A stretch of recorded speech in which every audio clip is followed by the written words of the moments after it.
बिस्मिल्लाहिर्रहमानिर्रहीम अस्सलाम वालेकुम। इसराइल के बारे में एक बात आप अच्छी तरह समझ लें कि इसराइल कभी गीली मिट्टी पर पाँव नहीं रखता। यानी कभी वो उस जगह पर हमला नहीं करेगा, कभी वो कोई प्लानिंग नहीं करता जहां पर अगर उसको 1% भी शक हो कि मैं ये जंग या तो हार जाऊंगा या ये मार्का में हार जाऊंगा या ये मेरी प्लानिंग बर्बाद हो जाएगी। 1% भी अगर उसको डाउट हो, उनकी पॉलिसी नहीं है, वो कभी जिंदगी में वो काम नहीं करते।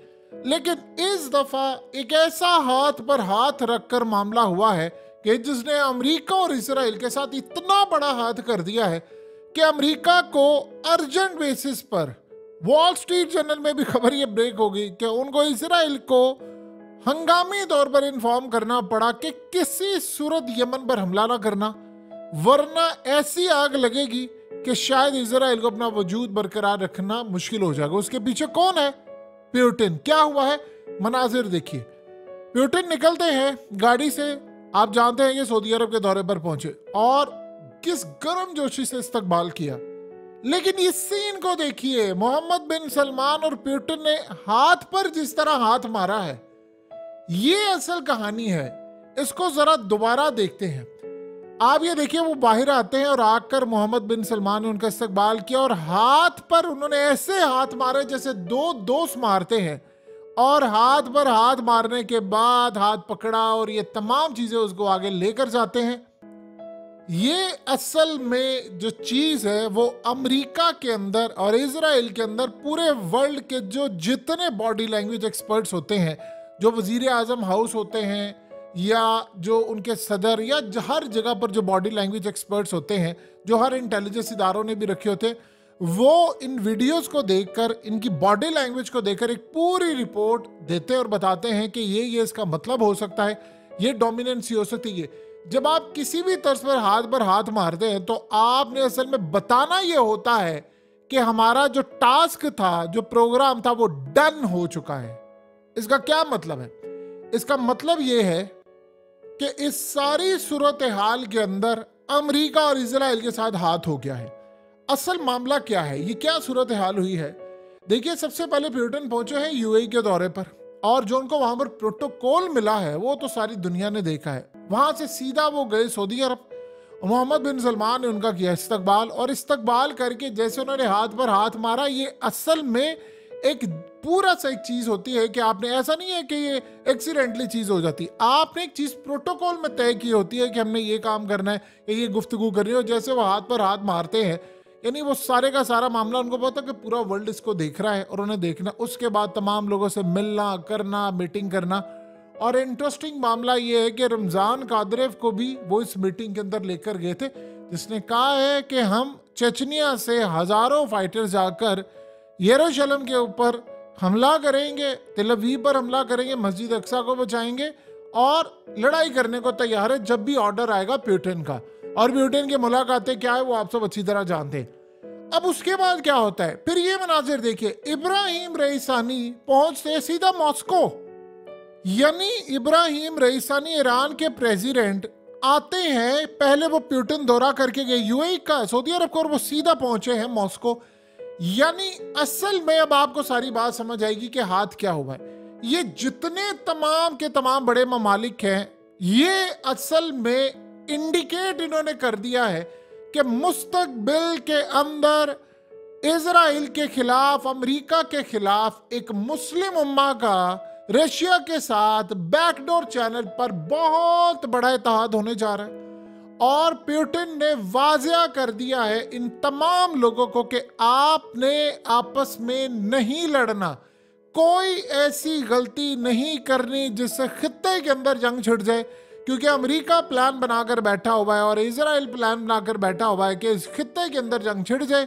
ये जो जंग इस वक्त इजराइल लड़ा है वो असल में जंग हार रहा है, और इस वक्त सिर्फ एक गलती, एक चिंगारी, एक गलत फैसला सारे की सारी बाजी हमारे हक में खराब करके इनके हक में पलट सकती है। तो हमने काम ये करना है, ये बाजी को पलट देना है, और एग्जैक्टली यही काम हुआ है।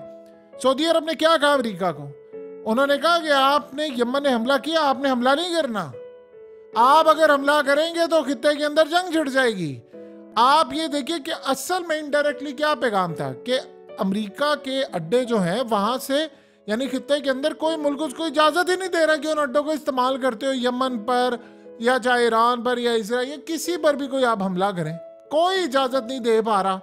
अमेरिका ने असल में इसराइल को कह दिया है कि देखिए इस सारे मामले के ऊपर आपने हमला नहीं करना, क्योंकि हमला जो करना है इसराइल ने उसमें एक चीज तय है कि वो चाह रहे हैं कि अमेरिका भी पीछे आए हमारे और मिलकर करे। अमेरिका ने तो गिव अप कर दिया है। आप ये सोचें कि अमेरिका का आप वॉरशिप उस पर मिसाइल मार दें, आप यूके के वॉरशिप पर मिसाइल मार दें, दोनों नेटो के रुकन है और उनके पीछे 50 ममालिक खड़े होते हैं पूरी फौज। आप सोचो उसके बाद इसराइल के 2 शिप आप उड़ा दें, 4 शिप आप उड़ा दें, 3 आप अगवा कर लें और एक शिप गैलेक्सी जो आपकी स्क्रीन पर चल रहा है सारी दुनिया इसको देखे कि यार ये आकर टूरिज्म हब बना लिया उन्होंने, इनके बंदे आ रहे हैं वो वहां पर सेल्फियां उतारे फलाना, इतना सब कुछ हो जाए और अमेरिका हमला ना करे, इजराइल हमला ना करे। क्यों? क्योंकि ग्रीन सिग्नल नहीं मिला। पुतिन ने इसमें सारा किरदार अदा किया है। देखिए डे फर्स्ट से हुआ गया था कि जब ये जंग छिड़ी तो उस वक्त चाइना ने अमेरिका को कसूरवार ठहराया और पुतिन ने भी अमेरिका को कसूरवार ठहराया, साथ साथ इसराइल की भी मुसम्मत की, इसराइल ने बर्बरियत की है, ये हमास के लीडरान को बुलाया। ये सारी जो गेम है, जो शतरंज के प्यादे हैं, इसको सेट करने वाला है पुतिन।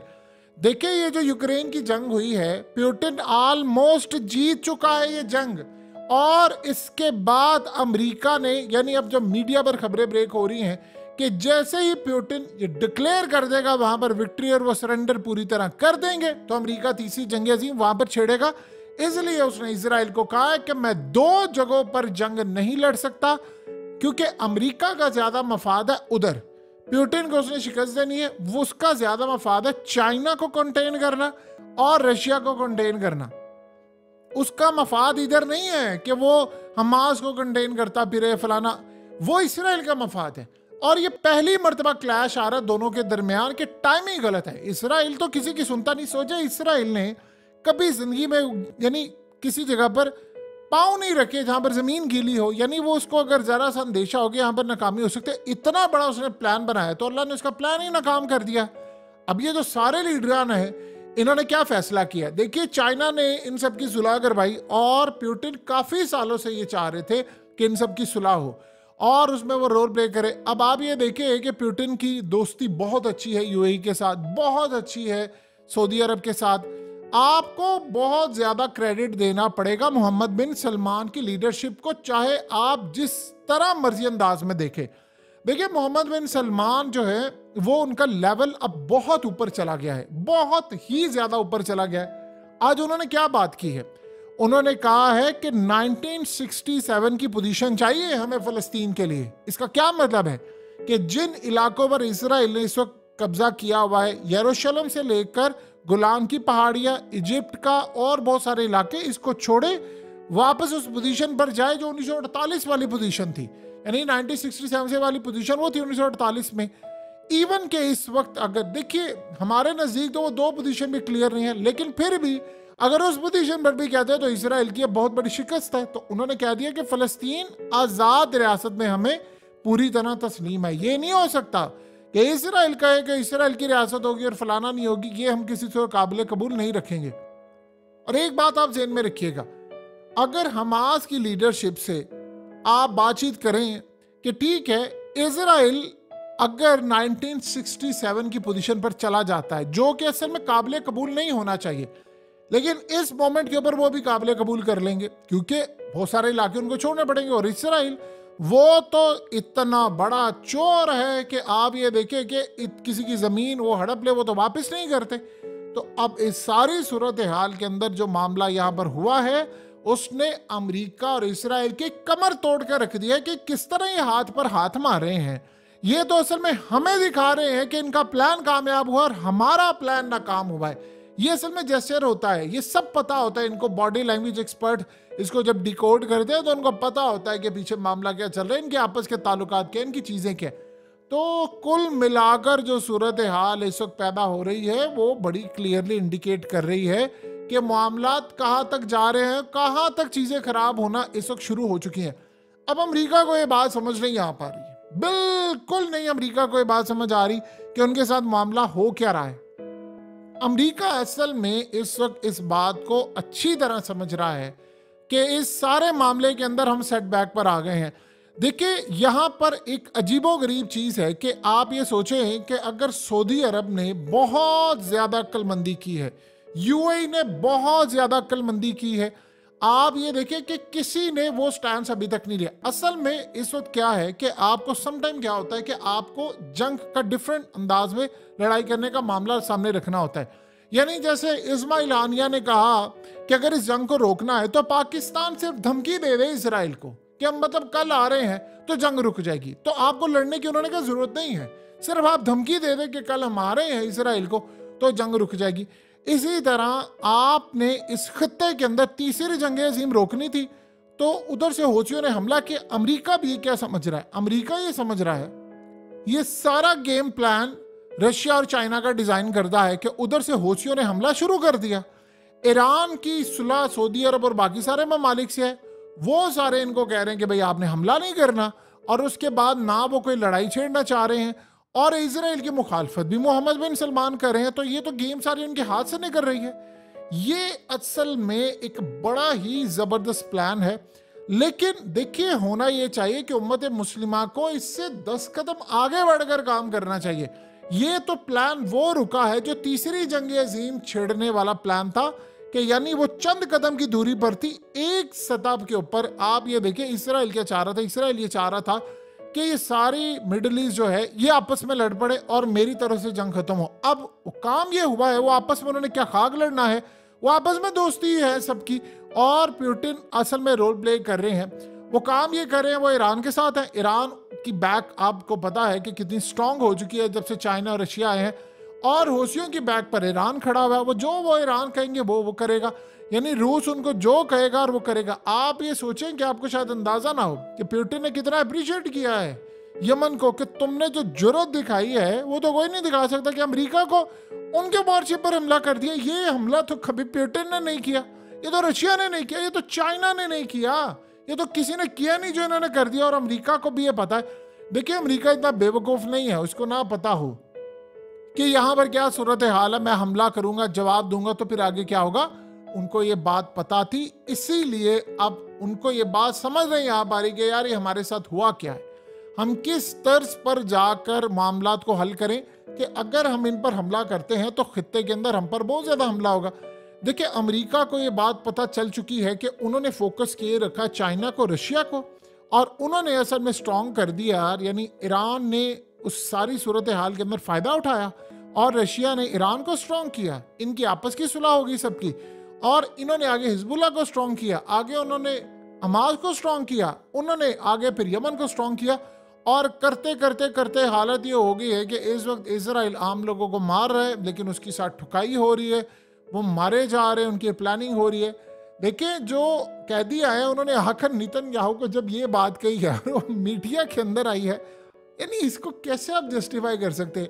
वो कहते हैं कि आपके जो तैयारे आ रहे थे ऊपर बमबारी कर रहे थे तो नीचे हमास के लोग आराम में सो रहे थे, उनको उनकी नींद पे डिस्टर्ब नहीं। एक होता ना कि यार आप कोई बड़ा हमला होता है तो आपको डर होता है, खौफ होता है, तो आपकी नींद खुल जाती है, तो जरा सा कुछ खड़ाक सा भी हो जाए नींद खुल जाती।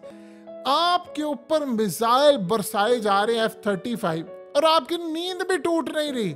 उन्होंने अगर इनको बताया कि आपको पता नहीं है, उनको परवाह नहीं है, इस तरह नहीं वो जंग हारते जिस तरह आप सोच रहे हो। तो जब नेतन्याहू को जाकर बताया तो वो तकरीर करने के लिए आया तो उसकी जो शक्ल थी वो देखने वाली थी कि यार फिर हम करें क्या। आप ये देखें कि सऊदी अरब ने ईरान के साथ मिलिट्री लेवल के मुआहदे वो करने वाले हैं, तो बड़ा केयरफुली मोहम्मद बिन सलमान चल रहे हैं और बड़ा अच्छा उन्होंने स्टांस लिया हुआ है। देखिए ये सारे जो ममालिक हैं इन्होंने मिडिल ईस्ट में इतना अमन कायम किया है कि जब वर्ल्ड कप हुआ था फुटबॉल का, दुनिया ने कहा है कि ये वर्ल्ड कप जो होने चाहिए या तो दुबई हो, यूएई हो, या कतर हो, या सऊदी अरब हो, बहरीन हो, बस मिडिल ईस्ट के अंदर होने चाहिए, जीसीसी कंट्रीज के अंदर, क्योंकि इन्होंने अपने मुल्कों में अमन कायम किया हुआ है और ये अमन इन्होंने बड़ी मेहनत से रखा है। पाकिस्तान के वर्कर्स वहाँ काम करते हैं, जॉब्स दी हुई हैं, उन्होंने अमन कायम किया, और जहाँ अमन होता है अल्लाह की बरकत भी वहाँ पर नाजिल होती है। तो इस सारे मामले के अंदर कोई क्यों चाहेगा कि भाई जंग आए, और इन्होंने तरक्की रखी। यानी मोहम्मद बिन सलमान का क्या प्लान है, कंस्ट्रक्शन करो, वो फुटबॉल की टीम्स आ रही हैं, वो वर्ल्ड कप यहाँ लाना चाहते हैं, ओलंपिक्स लाना चाह रहे हैं, वो सारी चीज़ों पर फोकस कर रहे हैं। बिल्कुल ठीक है उनका फोकस। ये जो मिडिल ईस्ट और जीसीसी कंट्रीज हैं, ये याद रखिएगा, ये मुस्तकबिल के अंदर यूरोप को पीछे छोड़ जाएंगे, और बल्कि अब छोड़ना शुरू कर दिए काफ़ी हद तक। तो क्यों चाहेगा कि कोई यहाँ पर जंग हो? तो ये सारा प्लान जो है वो बड़ा ही ज़बरदस्त कामयाब हुआ है और एक बड़ी ही ज़बरदस्त शुरुआत हुई है।